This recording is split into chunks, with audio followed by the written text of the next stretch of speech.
हमें ये सौभाग्य मिला है कि हम कभी निराशा न धारण करें। कैसी भी विपत्ति या कैसी भी दुखद परिस्थिति आवे, हम आराध्य देव पर संशय न कर लें कि ऐसा क्यों। अनंत जन्मों में ऐसे हमारे दुष्कृत हुए हैं जिन्हें हम अधर्माचरण कहते हैं, पाप कहते हैं, कि अगर हमको प्रभु की शरण ना मिलती और फिर भोगना पड़ता तो हम पूरा हिसाब कभी नहीं भोग सकते थे। प्रभु की शरण में है तो इसलिए बहुत कम करके हमें विपत्ति, दुख, संकट आदि जो प्राप्त हो रहे हैं उनमें भी कुम्हार की मटकी की तरह ऊपर से पीट रहे हैं पर अंदर से पूरा हाथ का सपोर्ट दिए हुए हैं। हमारे जीवन में यदि हम शरणागत हैं हृदय से, तो जो भी घटना, परिस्थिति, संकट, विपत्ति आती है, हमें निराश नहीं होना। जितनी श्वासें हैं हर कष्ट सहते हुए प्रियाजू के चरणों में समर्पित करना, इसका निश्चित फल होगा प्रियालाल की प्राप्ति। ये आसुरी बुद्धि हमें प्रभु के शरणागत होने में बाधा पहुंचाती है। इसी से हमें निराशा मिलती है। जितनी मात्रा में आसुरी बुद्धि होती है उतना ही भगवत मार्ग में निराशा पैदा करती है। और जिनके संपूर्णतया आसुरी बुद्धि का ही प्रकाश होता है उनको तो मार्ग ही समझ में नहीं आता है।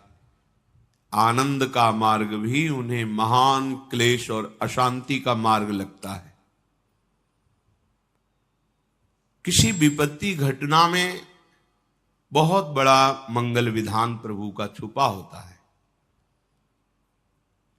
बड़े बड़े भक्तों के जीवन चरित्रों को जब पढ़ा गया, सुना गया और समझने की चेष्टा उनके चरण कृपा प्रसाद से की गई तो यही समझ में आया है कि उद्देश्य की प्राप्ति के लिए अब दुख सुख की परवाह नहीं करनी। जो भी दुख या सुखद परिस्थिति आती है वो शरीर के ऊपर आती है, आत्मा में तो कभी इसका प्रवाह, प्रवेश, कोई भी स्फुरना बिल्कुल नहीं है। ना दुख का प्रवाह है, ना विपत्ति, संकट, अस्त्र शस्त्र, मार पीट, इनका प्रवेश ही नहीं है। वही हमारा स्वरूप है। ना जानने के कारण शरीराभिमान से युक्त होकर बहुत सी गलतियां हो गई। उन्हीं गलतियों का फल इस शरीर को भोगना पड़ता है। वही हमारे कर्म किसी की बुद्धि में बैठ करके हमें दंड देते हैं। यदि हमारा कर्म ऐसा नहीं है तो त्रिभुवन में सब ईश्वर से संचलित है। किसी की ताकत नहीं है कि कोई कुछ कर सके। कई बार सत्संग में सुनाया है कि एक बाल्यावस्था से भगवान शालिग्राम की आराधना करते हुए विरक्त मार्ग के पथिक बने और हर समय भजन परायण और भ्रमण करते थे। एक दिन वो गंगा किनारे शौच आदि क्रियाएं करके स्नान करने को जा ही रहे थे कि 90 लोगों ने भाला, लाठी, तलवार लिए हुए मारो मारो ऐसा कह के घेर लिया। तो संत थे, उन्होंने हाथ जोड़ा और कहा आप सब मार तो डालेंगे ही, यदि कृपा करें हमें इतना समय दे दे कि हम स्नान करके अपने शालिग्राम भगवान को स्नान करा के चरणामृत ले लें, फिर आप आराम से मार देना। भगवान की इच्छा से वो रुक गए, स्नान किया, शालिग्राम भगवान का सांगोपांग स्नान आदि करा के पूजन किया, चरणामृत लिया और हृदय से प्रार्थना की, प्रभु इस जन्म में हमने तो कोई ऐसी गलती नहीं की जिसका ऐसा दंड मिले कि 90 लोग प्रहार करके मारेंगे। क्या इन 90 लोगों के मारने का रहस्य क्या है? सच्चे हृदय से प्रार्थना की तो भगवान उनके हृदय में स्फुरणा की और जैसे अपने को टीवी में दृश्य दिखाई देता है ऐसे दृश्य उनके सामने चलने लगा। उन्होंने 90 पुरुषों की हत्या की थी पूर्व जन्म में। तो भगवान ने कहा इनको 90 बार जन्म लेना होता और तुम्हें 90 बार मरना होता, पर मेरे भजन का प्रभाव है कि एक साथ ही 90 तुम पर प्रहार करेंगे। तुम मेरे ध्यान में निमग्न हो जाओ, शरीर छोड़कर अब तुम मेरे परम धाम को आओगे। भगवान ने हटाया नहीं, ये कृपा करी कि उसे 90 बार जन्म ना मरना नहीं पड़ा। एक बार में ही 90 लोगों ने प्रहार किया और शरीर तो नाशवान ही है, एक ना एक दिन सबका छूटना है। शरीर छूटा और भगवत धाम को गए। अब अगर बाहरी चेष्टा देख ली जाए तो बड़ी भयावनी लग रही है कि भगवान का भक्त और 90 लोगों का मिलकर प्रहार करना, भगवान बचा नहीं सकते थे क्या? भगवान ने बचा लिया। बार बार जन्म मरण के चक्र से बचा। शरीर तो एक बार छूटता ही है सबका। बड़े महान सत्यवादी भगवत भजन करने वाले प्रताप राय जी की बहन उनके समीप आई कि आपके बहनोई की दशा बिगड़ चुकी है, बहुत औषधियां दिलाई पर वो मरणासन स्थिति में है। मुझे विश्वास है कि अगर आप कह दोगे तो फिर हमारे पति का जीवन बच जाएगा, नहीं तो बिल्कुल मरणासन, आप चलिए। तो उनका बहन हमारा जीवन भगवान को अर्पित है, हम भगवान से प्रार्थना किसी के बचाने की या सुख की या दुख निवृत्ति की ये सब नहीं करते।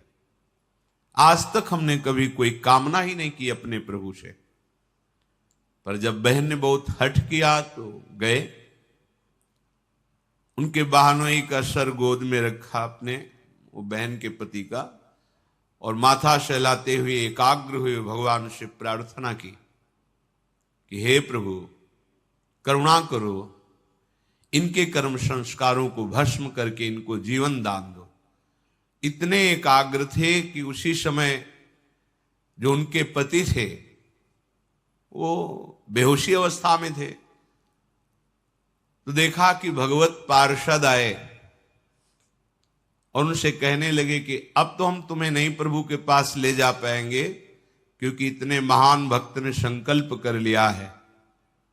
तो वो रोकर भगवत पार्षदों से प्रार्थना करने लगे कि इतने जन्मों से मैं साधन भजन करके यही मांग रहा था कि अपने प्रभु से मिलूं, और आज मेरे मिलने का समय आया है। तो प्रताप राय भक्त होते हुए ऐसा कैसे कर सकते हैं कि भगवत मिलन में वो बाधा डाल दे? भगवत पार्षदों ने कहा भगवान अपने लाडले भक्त की इच्छा की पूर्ति निश्चित करते हैं, उनका नहीं नहीं ऐसा प्रताप राय नहीं कर सकते। और ये बात उनकी पत्नी ने भी और प्रताप राय ने भी ध्यान में देख, तत्काल शुद्धि आई बाहर। उनका नहीं नहीं प्रभु बिल्कुल नहीं, इनकी बिल्कुल रक्षा नहीं करनी, बिल्कुल नहीं। भगवान से मिलन का अवसर आया है, अब बिल्कुल स्वस्थ करने की जरूरत नहीं।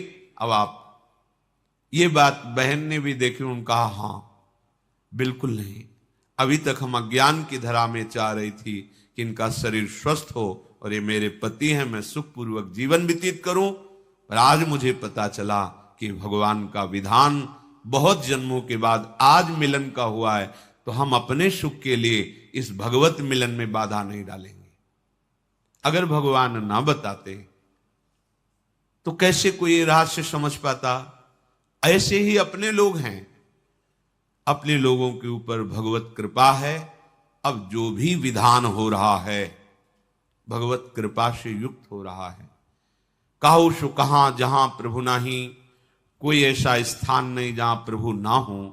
तो उनके होते हुए हमारे को जो शारीरिक दंड, जो वाचिक दंड, मानसिक दंड मिल रहा है, वो मुझे पवित्र करने के लिए मिल रहा है। अगर उस दंड विधान में शरीर भी छूट जाता है तो राधा राधा हमें श्री जी की प्राप्ति होगी। शरीर तो छूटना ही है, आज या कल छूटना ही है। निराशा या भक्ति मार्ग में उत्साहहीनता ये बिल्कुल ठीक नहीं है। कोई संशय प्रवृत्ति आ जाना कि अगर भगवान का भजन करते भगवान होते, तो ऐसा नहीं, बिल्कुल नहीं। बहुत कृपालु भगवान हैं, उनका जितना विधान है वो बड़ा कृपामय होता है। अपने को केवल प्रभु के चरणों में समर्पित करना, शेष बात वो देखेंगे। ऐसा कभी न सोचे कि भजन करने का फल है कि शरीर निरोग रहे, विपत्ति ना आवे, संकट ना आवे। ऐसा नहीं है। जो हमारे शरीर की रचना जिस कर्म से हुई है उसको वैसा ही भोगना पड़ेगा। भोगने की सामर्थ्य और उससे बेपरवाह होना, ये भजन का फल है। भोगने की सामर्थ्य और उससे बेपरवाह होना, ये भजन का फल है। और शुद्ध भजन का स्वरूप अपने प्रीतम के चिंतन में डूबे रहना है। आज या कल मृत्यु निश्चित है। इन सब बातों को लेकर हृदय में किसी भी तरह का प्रश्नवाचक चिन्ह शरणागति पर खड़ा कर देना, ये परमार्थ के लिए बहुत बड़ी बाधा होगी। भगवत कृपा हर समय हमारे हृदय में उल्लास पैदा करती रहती है। चलो आगे बढ़ो, पीछे हटने की, निराशा करने की कहीं कोई गुंजाइश नहीं। अमंगल नहीं है, या प्राण निकल जाना भी मंगल है। ये तो निकलेंगे ही, आज नहीं तो कल निकलेंगे। दुर्दशा तो होगी इस शरीर की, आज नहीं तो कल होगी। पर दुर्दशा होते होते हम ऐसी दशा को प्राप्त हो जाएं कि भगवत स्मरण न छूटे, प्रभु का चिंतन न छूटे। इस आसुरी बुद्धि का त्याग करें। इदमद्य मया लब्धमिमं प्राप्से मनोरथम, इदमस्ति इदमपि मे भविष्यति पुनर्धनम, असौ मया हतः शत्रुर हनिश्चे चापरानपि, ईश्वरोहमहं भोगी सिद्धोहम बलवान मुखी, आढ्यो भी जनवानस्मि कोन्योस्ति सदृशो मया, यक्षये दास्यामि मोदिष्य इत्य ज्ञान विमोहिता। जो अज्ञान से युक्त हैं, जिनका ज्ञान ढका गया है, वो ऐसा सोचा करते हैं आज ये हमने लाभ प्राप्त कर लिया, कल मैं ऐसा भी लाभ प्राप्त करूंगा, ये कमाया वो कमाऊंगा, इतना धन एकत्रित हो गया, अब इतना और कर लूंगा और परम सुखी हो जाऊंगा। मैं एक शत्रु को परास्त कर दिया, अब उनको भी परास्त करूंगा, मैं शत्रु रहित हो जाऊंगा। मैं ईश्वर हूं, मैं स्वामी हूं, मेरे पास इतना धन है, इतना जन है, मैं इस तरह की जो आसुरी प्रवृत्ति है वो कभी भजन में नहीं लगने देती। धन का आश्रय, जन का आश्रय, विद्याभिमान, शरीराभिमान, मान सम्मान की प्रियता, सब आसुरी बुद्धि है। शरीर न्यौछावर कर दिया आप श्री जी के प्रति, अब जैसा चाहे वैसा करें। बड़े बड़े महापुरुषों के जीवन में बड़ी बड़ी विषम परिस्थितियां आती हैं। उपासक को घबराने की जरूरत नहीं। पूज्य श्री सनातन गोस्वामी जी निरंतर भजन में डूबे हुए महापुरुष, जब पुरी में महाप्रभु के समीप थे तो पूरे शरीर में ऐसे खुजली हुई, घाव हो गए, उनसे मवाद बनने लगा। और महाप्रभु जब देखते सनातन जी को तो हृदय से लगाते, उनके शरीर में वो लग जाता, बहुत क्लेश होता उनका। इससे अच्छा शरीर छोड़ दे। कई बार महाप्रभु से प्रार्थना की, प्रभु इस अधम के शरीर को मत छो। प्रभु ने कहा, सनातन जब तुम्हें हृदय से लगाते हैं तो श्री कृष्ण प्रेम बढ़ता है, इसलिए मैं तो हृदय से लगाऊंगा। और सनातन जी को ये आंतरिक कष्ट होता कि महाप्रभु के निर्मल विग्रह में हमारे शरीर का ये, अब शरीर को ये नष्ट कर देते हैं।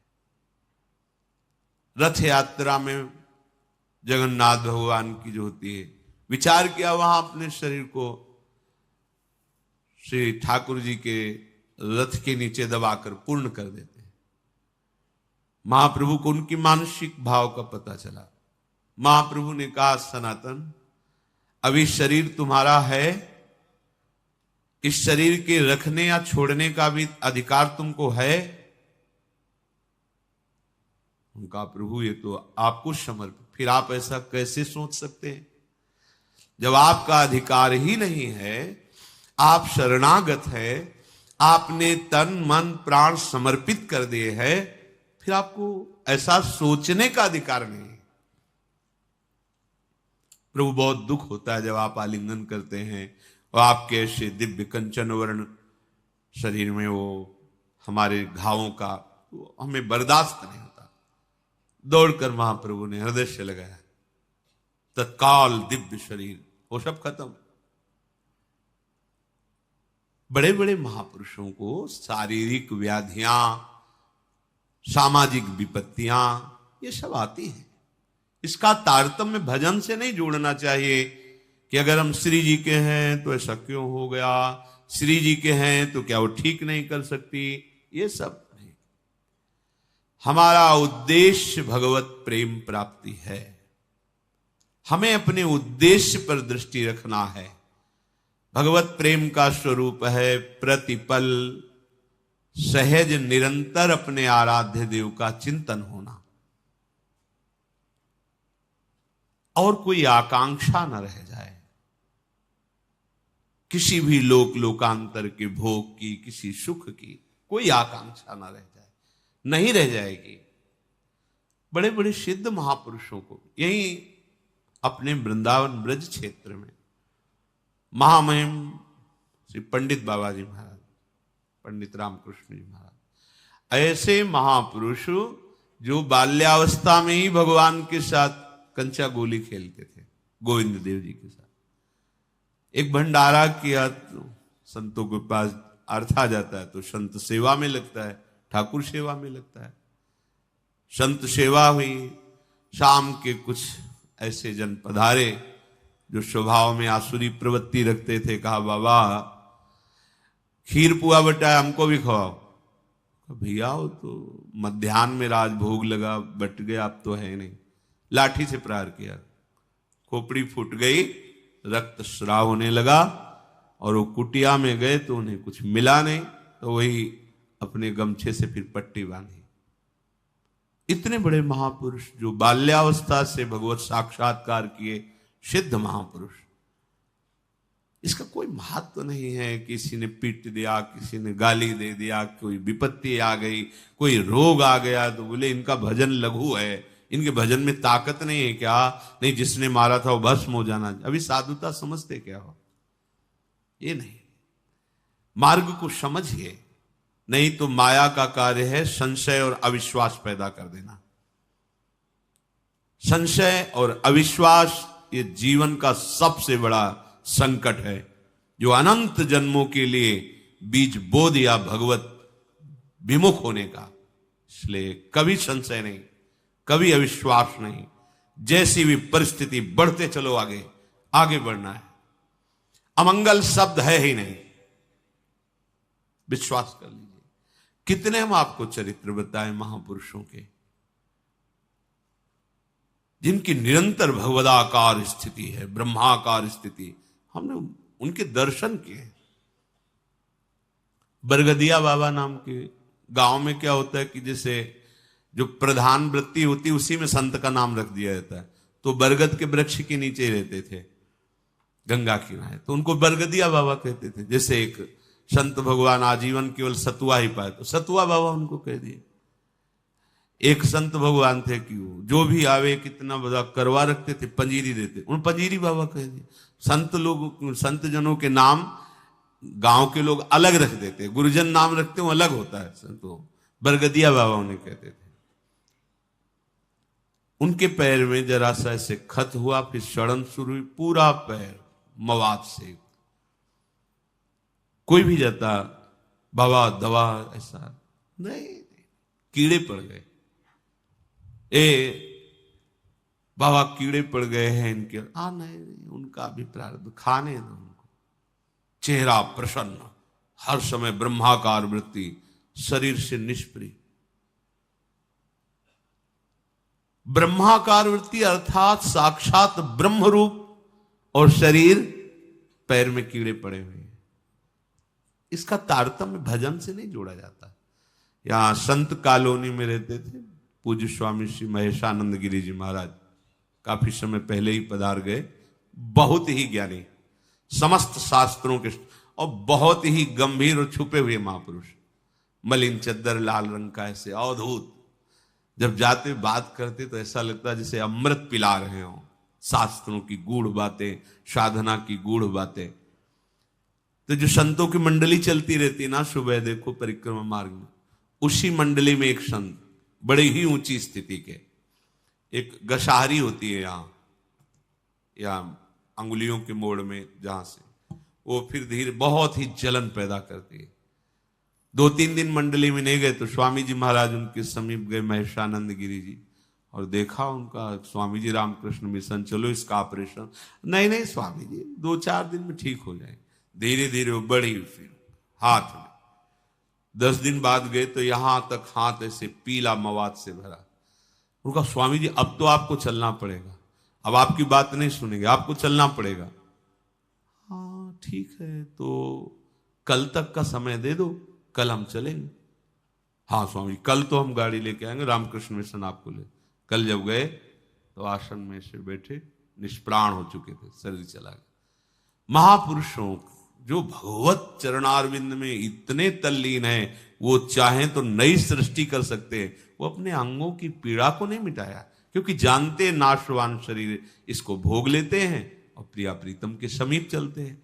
ये संशय वृत्ति हृदय में बिल्कुल नहीं होनी चाहिए कि यदि भजन का फल सुख है तो इनको बुखार क्यों आ गया, भजन का फल सुख है तो इनका अंग भंग कैसे हो गया, भजन का फल भगवान रक्षा करते तो इनको गाली किसने दे दी, इनको पीठ किसने दिया।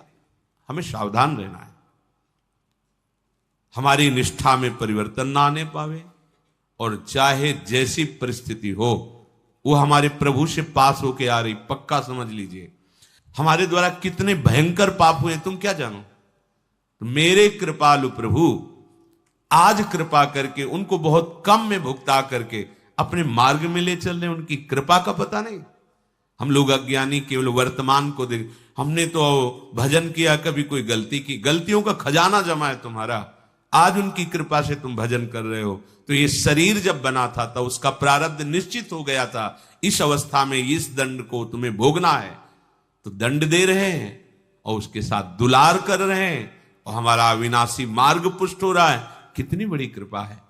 तो हम हर समय कृपा का अवलोकन करें, कभी किंचन मात्र भी प्रभु पे संशय न करें, उनके विधान में प्रश्नवाचक चिन्ह न लगा दें। ऐसा क्यों किया प्रभु, प्रभु क्या ऐसा नहीं कर सकते थे। निश्चित मानिए, कोई भी शरणागत के ऊपर जो विधान हो रहा है वो प्रभु का बहुत सोचा समझा विधान है। यदि वो शरणागत है अंदर से, हम बाहर की बात नहीं कहते, बहुत संशोधन करके पास किया हुआ विधान है, और उसका फल भगवत प्राप्ति है।